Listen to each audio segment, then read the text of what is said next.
Hello everyone. Are you able to hear me and see me? I guess yes. Hello. Thank you. Yes, that's good. All right. So maybe we can just wait a couple minutes more to start to make sure that everyone has joined us. But yes, thank you all for coming today so we can discuss the carbon regulations update for the construction industry. Hello, Maris. Hello from Latvia. Very good. Maybe that would be good also to know where you guys are watching from.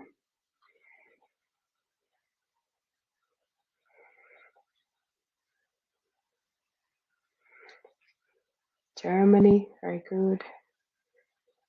Romania, yes. Poland.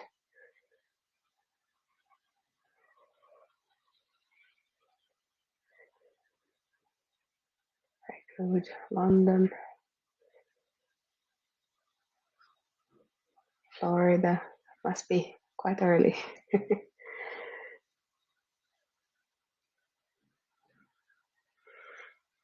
Or late. Well, all right. I think that we can already start. So thank you all for joining me today. My name is Carolina Aittokallio. I am an architect and urban planner with more than 12 years of experience, and also with a master's in innovation and technological entrepreneurship. And today we will have an update on the European regulations for the construction industry. And to start, I will actually start with a poll where you guys can tell us during the presentation if you'd like to be contacted later on by One Click LCA for having a demo to our software. So I will just add this now, and then if you would like that, then please let us know, and one of our local representatives will be in touch with you. All right, so with this being said, I will share my screen so that we can start. Hello from Sofia. Very good, from Bulgaria. Let me just share my screen with you, and we can start. All right, so for today, what we will do is I will go through the presentation, and you guys can type your questions, and I will take the questions at the end of the presentation. We will have some time also for a discussion. So it would be great if you would like to ask anything, you can just go straight away and do it, and I will take it up at the end of the meeting. I should also have some of my colleagues from One Click LCA helping me through this presentation, so they might also be answering the questions as we go along, but if not, then I will do it at the end. So yes, we at One Click LCA, our mission is powering the makers of a zero carbon future, and we do this through different types of ways. One of the ways is the software that we have, but also through helping to spread the information, which is what we are doing today, and talking about the carbon regulations update for the construction industry. So in today's session, we will start with a short introduction to One Click LCA. So you guys know who we are as a company, what we do, and also how this will be important also when it comes to the regulations in Europe and also around the world. Then we will focus on our topic of today, which is the European regulations for the construction industry. So we will talk about the European Green Deal and the Energy Performance of Buildings Directive. We will go through the Eco-Design for Sustainable Products Regulation, and we will finish with the EU Carbon Border Adjustment Mechanism. So To start about One Click LCA, we are the world's leading construction and manufacturing LCA software. We are present worldwide in more than 140 countries, offering all global data. So all the publicly available EPDs that have passed our quality test have been integrated into our software. We are able to integrate with more than 15 different types of software, including Excel, Revit, Rhino, ArchiCAD, Grasshopper, and others. We are a Finnish company based in Helsinki, but again with presence worldwide. So we have people working for One Click LCA all around the globe, with more than 170 people in our staff. Well, as of today, it's more close to 200 people, and with over 20 years of existence. With our software tools, it's possible to perform LCA, LCC, carbon assessments for buildings, infrastructure, and also it's possible to do LCA and EPDs for products, so for manufacturing. So if you would also like to do an environmental product declaration and to issue it, it's possible to do it with One Click LCA. In terms of our customers and the people who have been working towards decarbonization, here are some examples of architects, engineers, consultants, contractors, investors, and institutions, mainly working with building and infrastructure LCA tools. And you might already know some of these. I'm sure you do at least some. Then also we also work with companies who are manufacturers of products. So here are some of the products that can be examples, especially for the construction industry, like metals, minerals, chemicals, bio-based materials, systems, and other kinds of materials. To sum up, we are a global platform that offers data and tools for compliance. So we can comply with different types of certifications, also standards, and we have also the largest database in the world for building LCA. So we make carbon easier to understand and to act on with series of different features. You can get reports from your assessments, different types of graphs, material comparisons, and even do the input of private data. All right, that's it about One Click LCA. Now let's go a bit into the European Green Deal, which is the start of everything.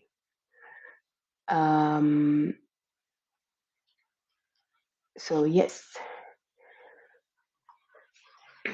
Why is it important to talk about European Green Deal? It's important because climate change is a problem, and it has been since always, but unfortunately it took us a long time to actually realize it. And it's actually good that we are doing something about it, because at some point the situation would be very much critical if nothing had been done. But as of today, the picture that we have is that the global building stock will double in the next 40 years. And why is it important to talk about the building stock?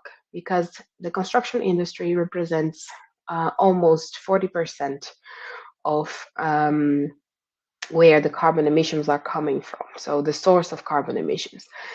So we have been talking a lot about climate change, and we have been talking a lot about improving on different types of things, like devices, like home appliances and those things, but also cars. But the thing is that what is the most representative here are buildings, and these is where we will have the most impact if we start acting on. So the way that we have been building today would be the same as building a New York City every month now for the next 40 years, which is quite alarming. So these would also have consequences, not only in terms of like resources and depletion of resources, but also through the life cycle of gathering for and also producing products, it would impact other things as well and cause other problems like natural disasters, and also reflecting in, for example, resources such as food that are not related directly to construction products. But in a way, everything is interconnected, and we can actually do quite a huge impact even without the intention. So, what is the European Green Deal? So, the European Green Deal started taking shape from 2019, but was actually in place in 2020. It is a commitment to the future generations in a set of policies put in place by the European Commission. And the goal is to make Europe the first carbon neutral continent by 2050. And how are we going to do this? So, through the European Green Deal, these policies will be focusing in net zero greenhouse gases by 2050. And how are we going to accomplish this? We have to shift also our mindset and detach the economic growth from resource use. So the way that business have been done up until now is that we explore some kind of resource, and with this resource, we will get the economic growth. So now the idea has to be that we will sustainably explore a resource in a way that it's not just taking it, but it also needs to give something back to balance these scales. And this is also a way to have, sorry, this is also a way to have a lifeline out of the COVID-19 crisis. There is a budget from the Next Generation EU Recovery Plan financing for destined to also being used with the Green Deal, and the third of it is for the Green Deal to be used within 7 years. And who will need to be a part of this? So all the 27 member states from the EU. But not necessarily they need to contribute in the same way, because we know that the reality of countries are different. Each country has their own particularities and also their own types of systems, their own way that they produce energy and so on. So all of these, their own way that they build also. So all of these are extremely important variables that need to be taken into consideration. So the targets, they will be set by country, taking these particularities into consideration. Because it wouldn't be really fair, for example, for Finland or Sweden or Norway that already have in places, or even the UK also, that have been having in place policies to fight climate change, that LCA needs to be done for even getting a building permit, that they just have the same types of sets and norms for other countries that don't do this at the moment, and that have not yet set these policies in place. So it's very important to have this in mind and have the time for everyone to start adapting and do it gradually. Different industries will also be tackled in this. So construction, as we will be focusing today, but other types of industries as well, like food industry will also be taken into consideration, transport industry, environment, and others. So recently we have been also working towards a biodiversity tool. And these will also be quite helpful when it comes to the environment part of it. So stay tuned, because this biodiversity tool will be coming out, and there will be also more webinars about it, so you can know a bit more in detail. So what is the timeline of the European Green Deal? In 2020, as I mentioned earlier, it was set in motion, and the idea was to review laws on climate merits and introduce new legislation for circular economy, building renovation, biodiversity, farming, and innovation. By 2030, the targeted emissions reduction will be risen from 50%, which was what was set before, to 55% in comparison to the 90s emission levels.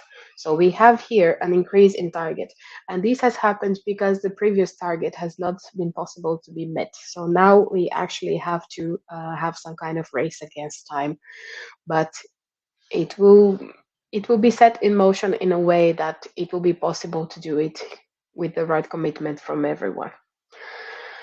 There is also the Fit for 55 package, which is within the EU Green Deal, a package for revising and proposing legislation to achieve the EU Green Deal goals. Within the Fit for 55, there are some of the regulations we will talk about today. So just so you know where those are coming from and how they are structured. And by 2050, we should be reaching the goal to have Europe as the first climate neutral continent in the world. So now let's dive a bit deeper in the EU Green Deal, and let's talk about the Energy Performance of Buildings Directive. The Energy Performance of Buildings Directive is already disclosed in law, and it has been a law since 2010, but it has been now revised in 2023, and together also with a new law, which is the Energy Efficiency Directive. So these are also walking hand in hand with the EU Green Deal. And the goal here is to have a decarbonized and efficient building stock by 2050. And it's to create also a stable environment. In what way? In a way that there are some standards that need to be followed, but also that we have to work with a bit more independently and in a more safer way. So I will talk about this a bit more in detail still during this slide as we go forward. And a goal here too also is to help consumers and businesses to make informed choices about their projects, their products, and everything else. So all of these, all of these laws and directives, regulations, they are intertwined, and we will see how they are working hand in hand to help each other in different levels. In terms of measures, so there are a set of measures that are already put in place here, which is that there will be minimum energy performance standards by member state. So again, taking the individual reality of each country in consideration. It's important also to have the neighborhood approach, which is have everyone join and work together for it. And unfortunately, sometimes this might not be straight away possible because not everyone will have the same availability at the same time, sometimes even financially speaking. So it's also important that we take in place the financial situation and that we are able to think of how to support financially those who are not yet ready to do the shift. This is also included in the measures. So finance are also being taken into consideration. And there are already discussions on how this can be done. Also, there will be set up one-stop shops. There have been already those starting to be put in place. And what are one-stop shops? So one-stop shops are the places where the normal consumers or SMEs, they can go to gather information and guidance on how to make the necessary changes. We also have the renovation wave, which is a project set for making changes, especially in heating and cooling of buildings, focusing on buildings that are the most that have the most poorly performance, energetic performance, and also government buildings. So public buildings, not government, but public buildings. So government owned buildings, um, which are the public buildings. And we also have the Repower EU plan. So this is also linked to the feeling of safety that I mentioned before, because the Repower EU plan is focusing on having Europe be independent of the gas coming from Russia, and also having it as like having several distributors. So Sweden, Norway, from Africa also, and from Middle East. So at the moment, these are being talked about to see how they can move forward with it and have us a bit more independent. And finance, I have already talked about a bit, but yes. So how do we translate all of these into design? So here at first, I will share with you something that I've seen in a TEDx talk that was very impactful, and it was something that has been kept in my brain, and it's really interesting because it can be applied for anything, and it's a very good guideline when it comes to design based on this. And this was a story of the speaker, that the speaker's parents were teaching him how to save money for buying the things that he wanted. So basically, he couldn't buy what he wanted unless he had saved already enough money to do it. So this is the same approach that we have to think of here. So we can't be building buildings that don't save enough for their own functioning. So every building that is designed from now on would have to actually think of how can I, the building, let's say, produce the energy that I need to function and to survive. So that's the first approach to design, and it's very critical to think like that. It's also interesting to use the principles of reverse engineering design here, because you can first calculate what amount of energy you would need for that building to function, and then start designing the building based on it. And why not actually go for net zero plus approach? Because then you can actually be producing more energy than the building actually needs. So at the end of the day, you can be also selling the energy back to the energy provider companies and actually gaining financially something out of it.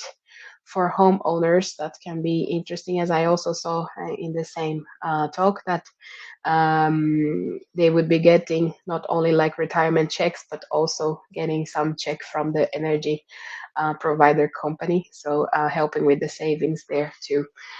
But yeah, so that's another very interesting approach here. And it's also important, these two I added here, smart buildings and HVAC and e-mobility in the design part, but they are actually a part of the measures. But they are so important to the design that I wanted to talk about them here, because it's important to also design smart buildings so that, and that doesn't mean to have like sensors everywhere. Of course, that if we could, that would be great. But just have a way to not necessarily have everything on if there's no one there to use it, and that's including heating and cooling as well. And then we talk here also about HVAC. So in terms of HVAC and the systems of the buildings, not only the performance in terms of it being on and off and the amount of energy that it uses, but also it's important to have in mind the quality of the material, how long it lasts, how are the maintenance procedures, and so on. And today also, as I mentioned earlier, that people have been very worried about devices and cars and transportation and this and that. So e-mobility is becoming more and more popular and more of a reality with time. So we also need to design thinking that buildings will need to have chargers for e-mobility. So this is also something to have in mind and account for when designing the building. Yes, so with these, we will move now a bit forward. And in practical terms, by 2027, the disclosure of carbon footprint of all new buildings over 2,000 square meters will be necessary, and by 2030, all new buildings, period. Basically, the focus here is to account for energy performance of buildings, but of course that the materials here are very important because they do account for it directly, like for example, insulation, would account if you would be needing more energy to make a room cooler or warmer or not, windows and so on. And this is in a way not so much news for some countries, as I mentioned before, because there is already some national regulations in Europe in place that require LCA to be done in buildings for having a building permit. So it should become just a common practice very soon all over Europe. So let's now talk about the eco-design for sustainable products regulation. And this impacts directly on the energy performance of building directive because it's by actually knowing how products perform that we can calculate the building itself. So it's one thing feeding the other. For the eco-design for sustainable products regulation, it is set for all products in the European market. So it doesn't mean that it's just products that are produced in the European market, but also products that are coming to be sold and used in the European market. It is focused on more environmentally sustainable and circular products. And the idea is to do the same as it's like the same principle as the EU Green Deal, which is balancing the scales in the European market and also helping consumers and business to make informed choices of which products they want to have in their buildings. In terms of the framework, there are many things here that are being taken into consideration, like durability, reusability, energy resource efficiency. There will be recycled content, what can inhibit circularity, and so on. We don't need to go through all of these, but the main things here is that carbon and environmental footprints need to be disclosed, and there will be digital product passports. The proposal for regulation on the eco-design for sustainable products, it is focusing on extending the product's life cycle, reducing the carbon and environmental footprint through the life cycle assessment approach. So basically, it would be to also increase the quality of products.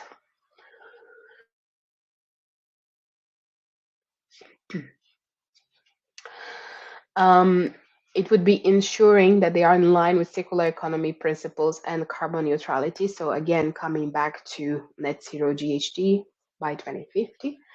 So this also has the impact coming from the product itself. So it's not enough that the building is net zero, because if the products are not net zero, then the work on the building will also be much higher. So if you are having already net zero products, it makes it much easier also to have it in the building. And it's also a marketing factor here that contributes a lot for the product to stand out from competitors. Minimizing waste also, and focusing on material recovery. So again, the principles of circular economy and maximizing the materials potential for recycling, and also maximizing the materials for use would be a very interesting, avoiding replacements. So basically, these products should be regulated and certified to be commercialized earliest from 2025. So why not just doing an EPD? What about doing an EPD? I think this is actually a great way for manufacturers to be already preparing for it, and also for consultants working with manufacturers to be offering this service, because all products covered by the Construction Products Regulation will use EN 15804 based EPDs, which is already the European norm in place.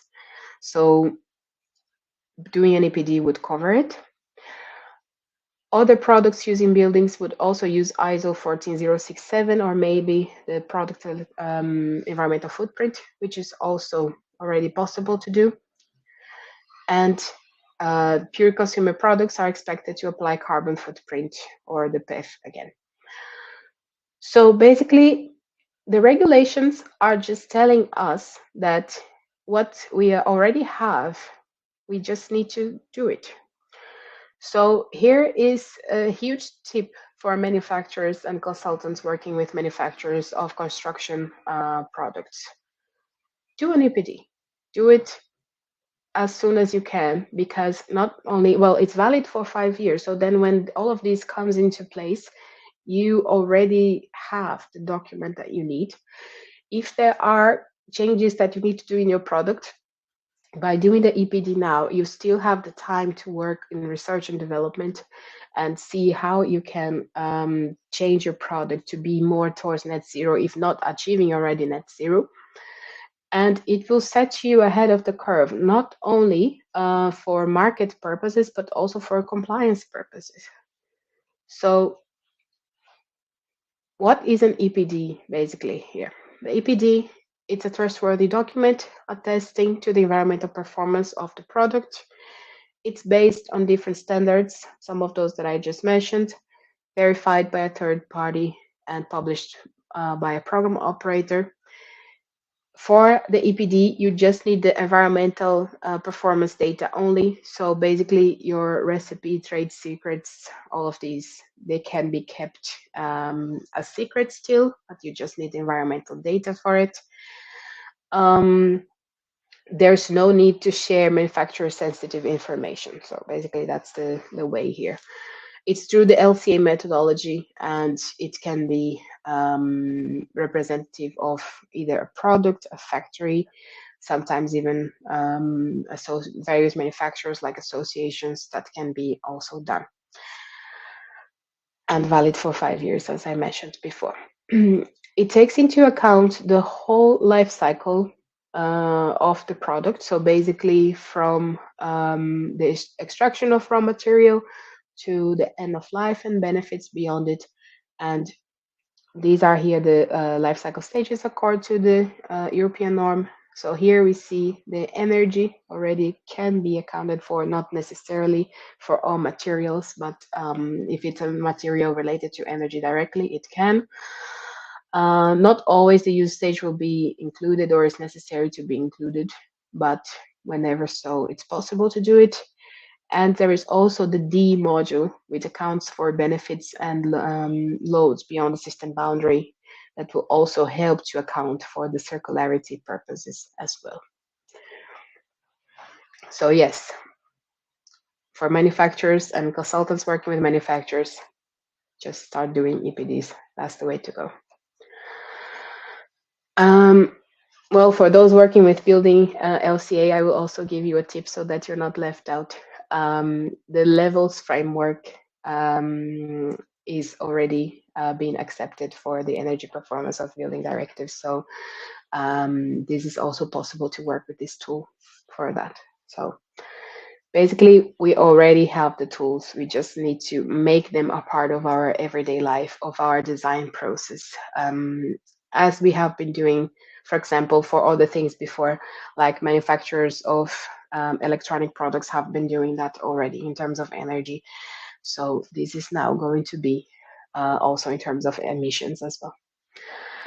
So finally, let's move forward to our last topic of the day before we start the discussions and answering the questions. I have seen that my colleagues have already been helping me with those. Um, so let's talk now about the carbon border adjustment mechanism, the CBAM. What is the CBAM? The CBAM, we have been talking about products that are basically being manufactured in Europe and being sold in Europe and so on. But what about how the products that are being produced outside of Europe and being imported to Europe, how do they affect the dynamic here? Many of those products, it might be that their emissions are significantly higher than the ones produced in Europe, but they can be significantly cheaper as well.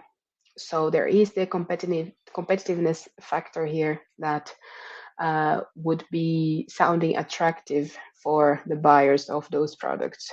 So the whole idea here of the Green Deal has been creating a leveled playing field so that everyone can actually be competitive in this market and comply to the same norms and have the least possible emissions. So this also needs to reach outside of Europe when products are coming into Europe. So the CBAM will impose a carbon tariff on certain products that are being imported into the European Union.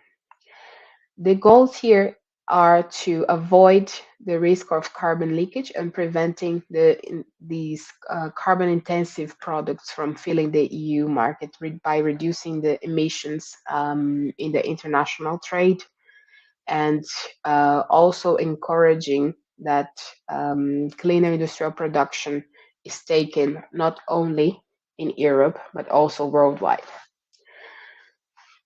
And these products, they will have this adaptation period, which started last year, 1st of October 2023, and will last until the 1st of December 2025 for some selected goods that we will see soon.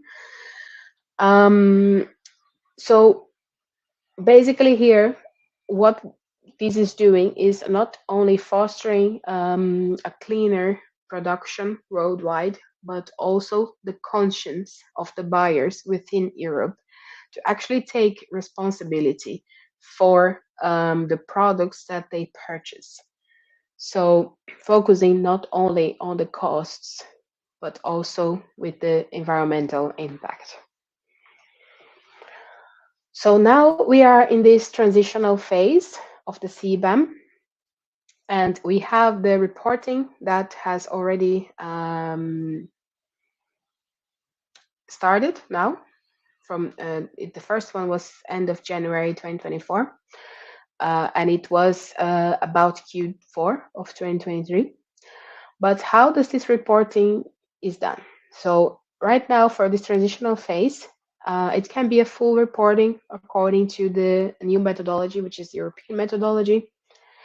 It can be a reporting based on the equivalent method, and it can be a reporting based on default reference values. So the thing here that we have to keep in mind is that this is an adaptation time, and people can use different methods here, the ones that they feel most comfortable with, the ones that they have most data for, and so on. But the crucial thing is that from 1st January 2025, only the European method will be accepted. So doing it from now on will avoid trying to readapt it again. The applicability for the materials right now are for cement, iron and steel, aluminum, fertilizers, electricity, and hydrogen. So these are the products that have the most impact in their respective industries. And the goals are that this is a learning period. So at the moment, there are no charges for this, but the CBAM certificates and the EU emissions trading system is already being put in place. And by doing this, people are also learning how to work with these. And now we had the first reporting for Q4 2023 in January 2024. But for the year of 24, there will be a report in May 2025. So every May of every year, the CBAM needs to be reported. Once it's in place, how will that work? So as I mentioned earlier, the reporting will be accepted only with the EU methodology. The importers have to register with their correspondent national authority. So each country will have their own national authority that will be taking care of these. And how the CBAM certificates work. So there is a weekly average auction price of the EU ETS allowances, and that's in euros per ton of CO2 emitted. And this will determine the price of the certificates. The EU importers will need to declare the emissions of the imports and surrender the correspondent number of certificates per year. So they will purchase the certificates and give them away according to the products that they are importing. This deduction is also possible based on proven local taxes being paid. So, for example, if someone is exporting from a country outside of the EU that already has regulations in place and taxes are being paid for it there for emissions, then they need to prove that that has happened and that those will be deducted from the once the product enters the EU.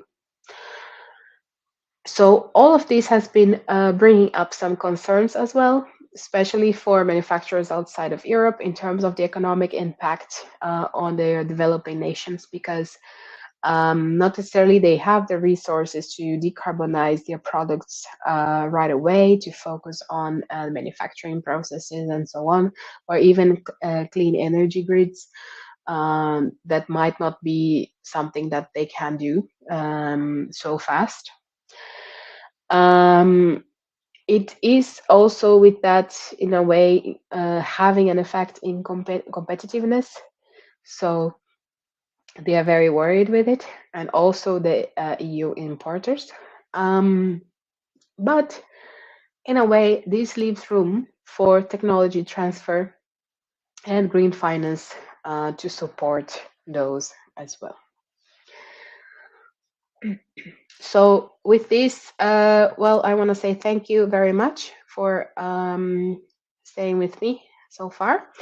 We also have some free upcoming trainings. One that started this week already yesterday on Monday, but you're still on time to catch up if you'd like to. You can watch the recording from yesterday's training, and which is the Product LCA Construction Bootcamp and the Building LCA Construction Bootcamp will be starting later in the spring in 2024.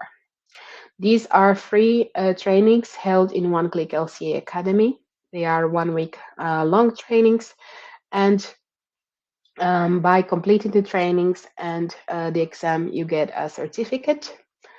This certificate also grants you 500 euros discount for your first year by purchasing a license with One Click LCA for either product LCA tools, for those who attended the Product LCA Construction Bootcamp, or Building or Infra LCA tools for those attending the Building LCA Construction Bootcamp. So now let's see your questions, and let me try to get the answers for everyone. So here we see the first question I'm seeing is from Dimitrios Theodoro. What are the obligations of each stakeholder, owner, designer, construction operator with respect to the information related to material, equipment presented to authorities, institutions as part of the Green Deal memorandum? So basically, as we saw through the presentation, there are different responsibilities here, and these are all in a way interconnected. So the disclosure of materials, of designs, and how they work, their performance, these are the ones to each of those stakeholders. So I guess this was in a way already answered through the presentation, but if you would like any more clarification towards it, any more details, you can ask. Then let's also have a look at the chat to see if we have any more questions here. We look at the presentation after, as my colleague Aditi has already answered. Yes, the link will be sent for the recording after the presentation is done via email. Then Ivar Erik Perna is asking, does it take into account the buildings that are taken down or not used anymore? At first, I don't recall it being taken into account, buildings that are not being occupied or not being used anymore, because also these buildings, there's no energy there anymore. So in a way, I don't think those are being accounted for at the moment. But then we have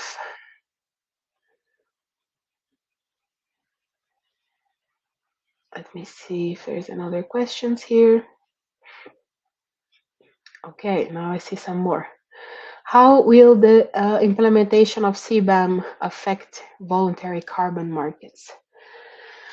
I'm not sure, because I'm not sure of what kind of carbon markets are you talking about, but in a way, there's the WTC, I think, that is the world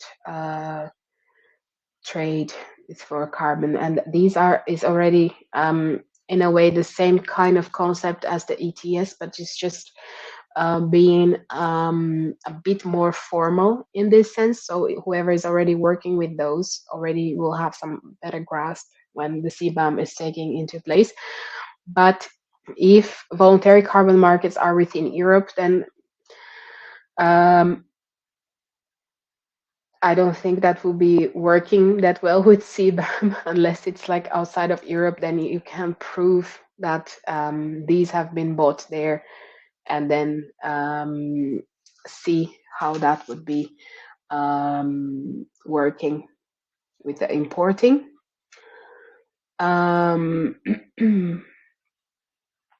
What are the European methods approved by CBAM? Is EPD okay to request from supplier out of EU? Yes, exactly. EPD is okay to request for the supplier outside of EU. That's the European method. It's according to the European norm. So if you have a construction product, you would need to request an EPD based on EN 15804 plus A2, which is the current norm in place. Then I have also here a question from Santiago Rodriguez. Do construction companies face fines for failing to meet specific emissions intensity? If not, are there plans to create such a thing? Um, I'm not sure if they face fines for that. That's something that I can look up and maybe give you the answer after this. You can contact me directly with the question and I can look it up to you. But these are my contact informations. But at the moment, I don't believe so. Not necessarily fines. Um, but they do have in some countries to declare their emissions, and they will be having also to declare their operational emissions. So from that part, and this is from this year if I'm not mistaken, so from that part onwards it might be possible that these start to happen.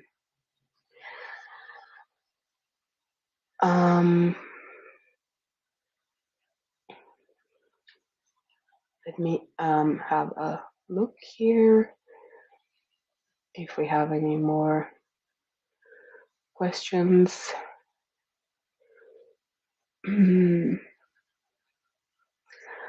Are you providing service for Saudi Arabia? Yes, we are present worldwide, and we do have a representative for Saudi Arabia, as Aditi mentioned. And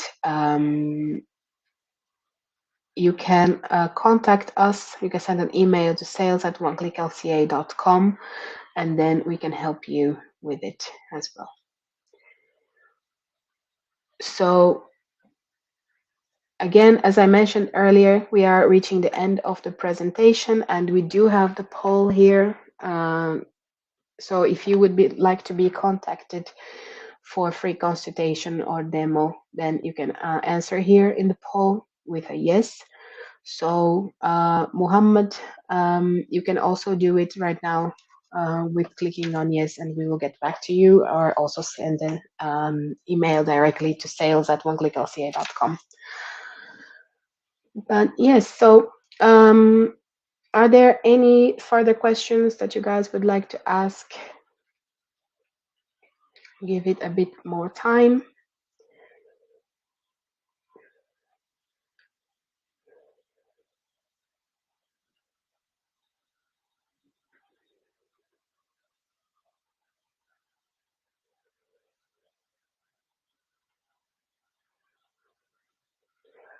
All right, so I guess there are no more further questions.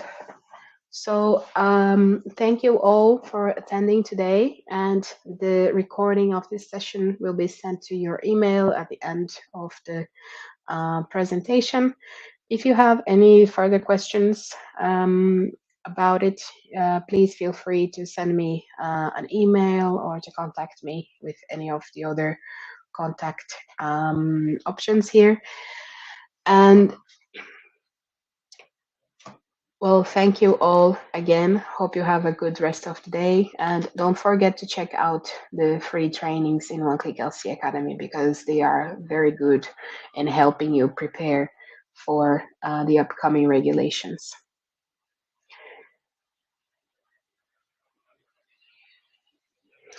So thank you all, and bye-bye.